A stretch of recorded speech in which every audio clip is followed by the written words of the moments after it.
మనం సాధారణంగా చాలా విషయాల గురించి మాట్లాడుకుంటూ ఉంటాం. సినిమాలు, క్రికెట్, రాజకీయాలు ఈ విషయాల మీద గంటల తరబడి మాట్లాడుకుంటూ ఉంటాం. కానీ డబ్బు లేదా ఇన్సూరెన్స్ గురించి మాట్లాడాల్సి వస్తే కొంచెం వెనక్కి తగ్గిపోతూ ఉంటాం. కొంతమంది అసలు మాట్లాడడానికి కూడా ఇష్టపడరు. కానీ నిజం ఏంటంటే తెలుసా? మన జీవితాల్లో చాలా నిర్ణయాలను డబ్బు ప్రభావితం చేస్తుంది. మన పిల్లల్ని ఏ స్కూల్లో చదివించాలి, కుటుంబం ఎలాంటి లైఫ్ స్టైల్ లీడ్ చేయాలి, ఎమర్జెన్సీ సిచ్యువేషన్స్‌లో ఏ హాస్పిటల్‌లో ట్రీట్మెంట్ తీసుకోవాలి, ఇవన్నీ డబ్బుతో ముడిపడి ఉన్న విషయాలే కదా! అందుకే ఫినాన్షియల్ ప్లానింగ్ అన్నది చాలా ఇంపార్టెంట్. ఫినాన్షియల్ ప్లానింగ్‌లో ఇంకొక ఇంపార్టెంట్ పార్ట్ ఇన్సూరెన్స్. చాలామంది ఇన్సూరెన్స్‌ని ఒక ఎక్స్‌పెన్స్‌గా చూస్తూ ఉంటారు. అది ఖర్చు కాదండి. నిజానికి ఇన్సూరెన్స్ అన్నది ఒక రక్షణ. It gives you protective shield to your family in an unforeseen situations.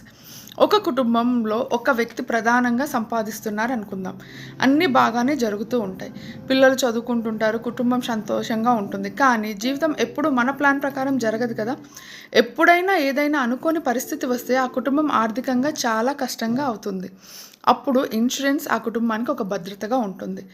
Insurance అంటే చెడు జరగాలని ఆశించి తీసుకునేది కాదండి. ఏం జరిగినా కూడా నా ఫ్యామిలీ ఫినాన్షియల్‌గా సేఫ్‌గా ఉంటుంది అని ఆలోచించి తీసుకునే ఒక రెస్పాన్సిబుల్ డెసిషన్. ఇంకొక ఇంపార్టెంట్ విషయం ఏంటి తెలుసా? ఇన్వెస్ట్మెంట్స్ కూడా చాలా ఎర్లీ ఏజ్‌లో స్టార్ట్ చేయాలి. అంటే మీరు ఎర్న్ చేస్తున్న ఫస్ట్ మంత్ నుంచి ఇన్వెస్ట్మెంట్స్ అన్నవి స్టార్ట్ చేయాలి.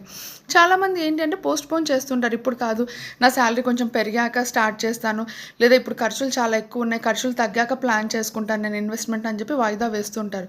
కానీ సంపద నిర్మించడంలో సమయం అన్నది చాలా పెద్ద పాత్ర పోషిస్తుంది. సో చిన్న చిన్న ఇన్వెస్ట్మెంట్స్ కూడా కొద్దిగా మీరిప్పుడు సేవ్ చేసుకొని ఇన్వెస్ట్ చేయడం స్టార్ట్ చేస్తే కొన్ని ఇయర్స్ గడిచిన తర్వాత ఆ స్మాల్ అమౌంటే మీకు పెద్ద సంపదగా మారుతుందనమాట. అందుకని ఒక విషయం డెఫినెట్‌గా మీరు గుర్తుపెట్టుకోవాలి. ఏంటి అంటే డబ్బు సంపాదించడం మాత్రమే ఫినాన్షియల్ సక్సెస్ కాదు. మన కుటుంబ భవిష్యత్తు సురక్షితంగా ఉండేలా ప్లాన్ చేయడం నిజమైన financial success. Hope you all understand. This is Niharika, your financial advisor. So ఇన్సూరెన్స్‌కి రిలేటెడ్ కానివ్వండి, ఇన్వెస్ట్మెంట్స్‌కి సంబంధించి మీకు ఎలాంటి డౌట్స్ ఉన్నా కూడా నాకు మెసేజ్ చేయండి. Thank you.